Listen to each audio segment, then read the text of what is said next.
जय भीम, जय भारत, जय संविधान। मैं बहुजन दस्तक से गौतम रत्ना और आज हमें पार्लियामेंट स्ट्रीट पर, जहां पर लाखों लोग बाबा साहब को नमन करने आते हैं, उनके जन्मदिन पर सेलिब्रेट करने के लिए आते हैं, तो यहाँ पर एक बहुत बड़े मैं तो बहुजन एक्टिविस्ट ही कहूँगा, डॉक्टर चंद्रभान प्रसाद जी, जिनको आप हमेशा, जिनके लेख आप नवभारत टाइम से लेके बड़े बड़े अखबारों में पढ़ते होंगे, तो बड़ी मुश्किल से आज, क्योंकि मैं तो बहुत टाइम से ढूंढ रहा हूँ, बट आज यहाँ मुलाकात हो गई है। तो सर, बहुजन दस्तक पे आपका बहुत बहुत स्वागत है।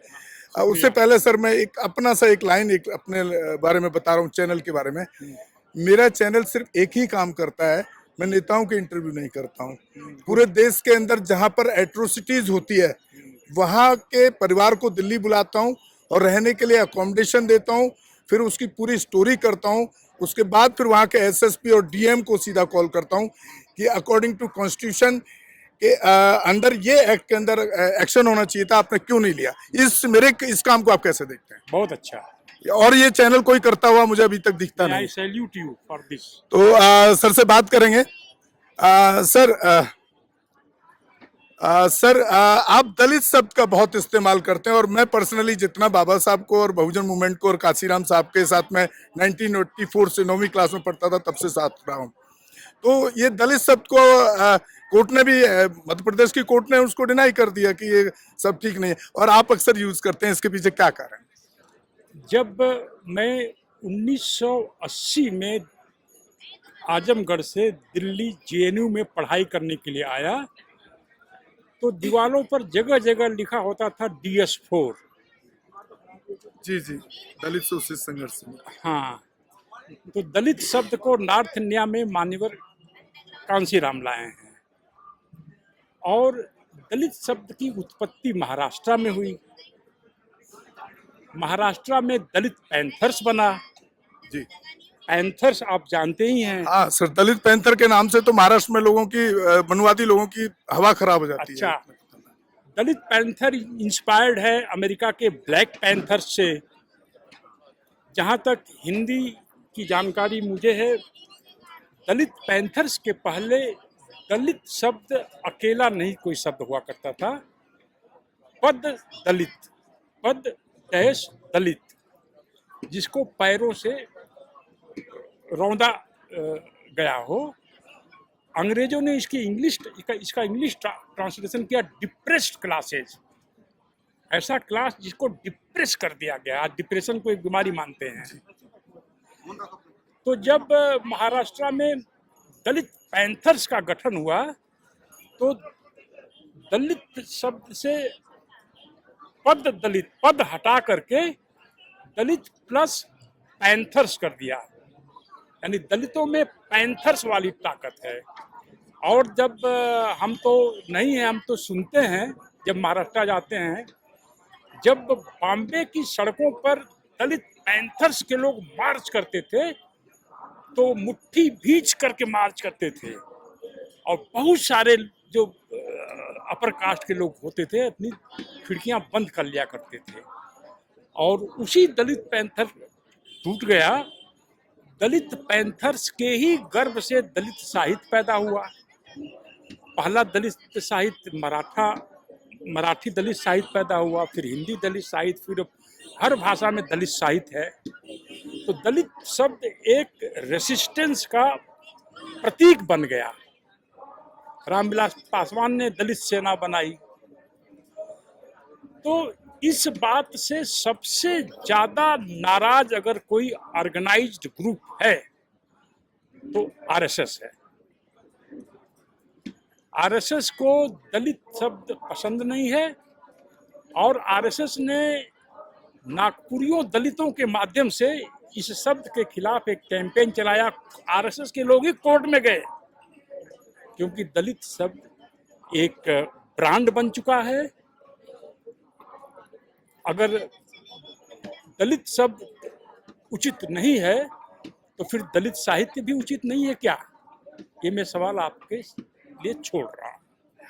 सर, जो बाबा साहब का जो फॉर्मूला और कांशीराम साहब का जो फॉर्मूला था कि पॉलिटिकल की इज द मास्टर की, उसको आप आज के संदर्भ में किस नजरिए से देखते हैं? मैं आपके चैनल के माध्यम से यह कहना चाहूँगा कि अपनी रचनाओं में बाबा साहब ने कहीं भी यह लिखा हो, भाषण छोड़ दीजिए, उसके अलग अलग कारण होते हैं, कहीं इसकी थेसिस दी है बाबा साहब ने, ये इस चाबी से सारे ताले खुल जाएंगे, तो मैं अपने सारे इंटेलेक्चुअल वर्क से संन्यास लूंगा। यह मान्यवर कांशीराम का की थेसिस है, और मान्यवर कांशीराम एक महान समाज सुधारक थे, इसमें कोई शक नहीं है। लेकिन यह कहना चाहिए कि यह मान्यवर कांशीराम को उनके फॉलोअर्स क्यों इतना कम करके देखते हैं? क्या कांशीराम जी एक पॉलिटिकल फिलासफर नहीं थे? क्या उन्होंने अपने लाइफ को बहुजन शब्द को इकट्ठा करने के लिए बहुजन समाज को लाइफ कुर्बान नहीं किया, अपनी जवानी नहीं दे दी? तो ये कांशीराम का सिद्धांत है, तो कांशीराम को आप इतना क्यों छोटा समझते हैं? लेकिन सर मैं यहाँ थोड़ा सा माफी चाहूंगा आपसे। जो जैसा आपने बोला कि पॉलिटिकल की मास्टर की जो सिद्धांत है या जो थॉट सोच है वो कांशीराम जी की है, लेकिन एक बार जब सत्ता बहुजन समाज पार्टी को मिली और तब तक कांशीराम जी लाइव थे, जिंदा थे, उस टाइम के दो फैसलों से मुझे बड़ी टीस होती है, क्योंकि मैं भले ही मैं उनके साथ रहा, इतने साल मैंने काम भी किया, लेकिन मैं कहीं भी किसी के आगे झुकता नहीं हूं, ना अपने आप को बेच सकता हूं। दो उनके फैसले, उस सरकार के फैसले मुझे बड़ा टीस देते हैं। एक तो SC/ST एक्ट को उस टाइम के मुख्यमंत्री मायावती द्वारा डाइल्यूट करना, उसका ऑर्डर का कॉपी मेरे पास है, और मैं उसको बार बार ये सवाल अपने जो बुद्धिजीवी हैं उनसे मैं जरूर करता हूं। और दूसरा एक फैसला था जिसमें कुछ मुट्ठीभर ब्राह्मण मनुवादी, जब परिवर्तन चौक पर जब पेरियर की मूर्ति की स्थापना हो रही थी, उस फैसले को भी बहन कुमारी मायावती जी ने वापस किया और SC/ST एक्ट को डाइल्यूट किया। क्यों? तो पॉलिटिकल की मास्टर की मुझे यहाँ सक्सेस होते नहीं दिखती है। नहीं, पहली बात तो पॉलिटिकल चाबी पॉलिटिकल मास्टर की है, ये बाबा साहब ने कहीं नहीं लिखा है। आप कह रहे हैं ना कांशीराम साहब का फॉर्म। हाँ, और कांशीराम को वो इज्जत मिलनी चाहिए एक पॉलिटिकल फिलासफर की। उन्होंने OBC दलित मुस्लिम्स को एक प्लेटफॉर्म पर लाने की कोशिश की, लेकिन जिस दिन उत्तर प्रदेश में समाजवादी पार्टी और BSP में अलायंस हुआ चुनाव असेंबली का, उसी दिन से उस थेसिस का औचित्य खतरे में आ गया। और जब सरकार बन गई तो जिसको मुख्यमंत्री बनाया माननीय कांशीराम जी ने, उनके लोगों ने दलितों पर हमले पूरे प्रदेश भर में इतने तेज कर दिए कि सरकार को, कांशीराम जी को सरकार गिरानी पड़ी। और जहाँ तक BSP और मायावती जी का सवाल है, तो बहुत सारी चीज़ें मैं ओपनली खुलकर नहीं कह सकता, क्योंकि नॉर्थ इंडिया में अगर आप 1000 साल का इतिहास देखें तो दलित समाज की तरफ से लड़ाई चमार समाज ने लड़ा है जी। गुरु रविदास चमार समाज से थे और गर्व के साथ कहते थे मैं चमार हूँ। चमार रेजिमेंट ने हिटलर जापान की सेना को कोहिमा में खदेड़ दिया। बाबू जगजीवन राम मात्र ऐसे दलित थे जिन्होंने फोर्स के बदौलत नहीं बल्कि अपनी विद्वता, अपनी पर्सनालिटी के बदौलत लोगों से पैर छुड़वाए। और लोगों ने, इंदिरा गांधी उनको बाबूजी कहती थी। जब इंदिरा गांधी जी बाबूजी कहती थी तो वो जो है सारे बाकी लोग भी कैबिनेट में बाबूजी बाबूजी बाबूजी, बाद में बाबूजी नाम ही हो गया उनका, जगजीवन राम भी जोड़ने की जरूरत नहीं थी। मैं कांशीराम जी की और मायावती जी की बहुत सारी चीज़ों को चैलेंज इसलिए नहीं करता क्योंकि मैं पासी समाज से बिलोंग करता हूँ। पासी समाज उत्तर प्रदेश और बिहार में है। यह केवल आरक्षण का भक्षण करने में एक्सपर्ट है, संघर्ष करने में एक्सपर्ट नहीं है।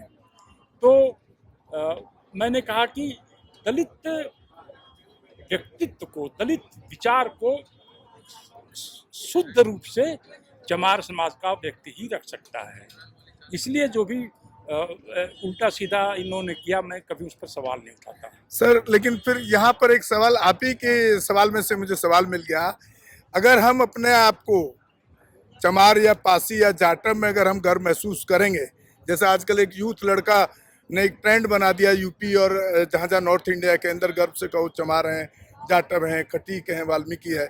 तो ये तो बाबा साहब के आइडियोलॉजी के खिलाफ जाता है, क्योंकि बाबा साहब तो कहते हैं कि आपको हिंदू धर्म को छोड़ देना चाहिए, देखिए बाबा बुद्धिज्म साहब को दीक्षा लेना चाहिए, बुद्धिज्म में जाना बाबा चाहिए। साहब अपने जीवन में महार अधिवेशन करते रहे, क्योंकि उनको मालूम लेकिन सर मैं I agree with you, but after that जो उन्होंने रिसर्च पूरे जीवन की निकाली, बाद में तो उन्होंने यही डिसाइड किया ना कि आपको हिंदू धर्म को छोड़ देना चाहिए।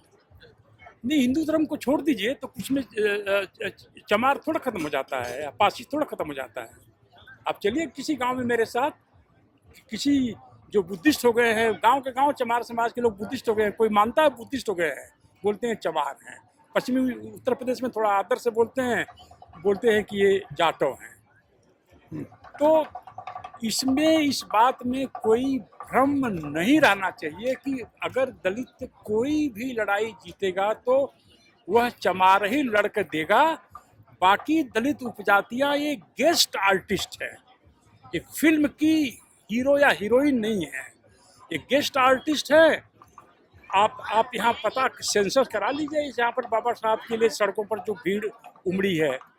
तो हम तो देखिए 30 साल से हैं, राइटिंग की फील्ड में हैं, हम झूठ नहीं बोलते और एविडेंस के बगैर हम कोई चीज़ नहीं बोलते। नहीं, आप बिल्कुल सही कह रहे हैं कि आज वो भले ही बुद्धिस्ट बन जाए, लेकिन फिर भी उसको गांव के और जो लोग हैं उसके सराउंडिंग एरिया के, वो आज भी उसको उसी नज़र से देखते हैं। ये बिल्कुल राइट है, लेकिन मेरा मानना ऐसा है कि आज नहीं तो 50 साल बाद या 2 पीढ़ी बाद तो वो बुद्धिस्ट कहलाएगा। हाँ, 2 पीढ़ी बाद की बात अलग है, लेकिन कोई बुद्धिस्ट लेकिन शुरुआत तो होनी चाहिए ना। हाँ, कोई बुद्धिस्ट हो जाए और ब्राह्मण के पैर की मालिश करे, चपरासी उसका बन के रहे, तो वो फिर इससे बढ़िया तो बुद्धिज्म छोड़ ही दे वो। आप देखिए, मेरी ऐसी समझ है, मेरा इसके पास प्रूफ नहीं है, मेरी ऐसा ऑब्जर्वेशन है कि 100 दलित अगर आज गवर्नमेंट से रिटायर हो रहे हैं तो केवल 10 नए दलित उसमें भर्ती हो रहे हैं। अगर 100 दलित रिटायर हो रहे हैं तो मात्र 10 नए भर्ती हो रहे हैं, तो 2035 तक दलित समाज कहाँ होगा। हमारे चैनल बहुजन दस्तक को लाइक, शेयर, सब्सक्राइब देखना मत भूलिएगा। जय भीम, जय भारत, जय संविधान, नमो बुद्धाय। धन्यवाद। चैनल आर्थिक समस्या से गुजर रहा है।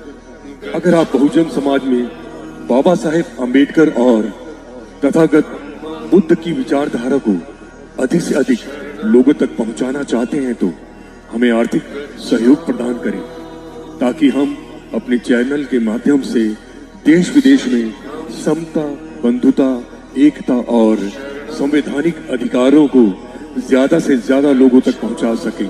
आप अपनी सहायता राशि नीचे लिखे खाते में जमा करा सकते हैं।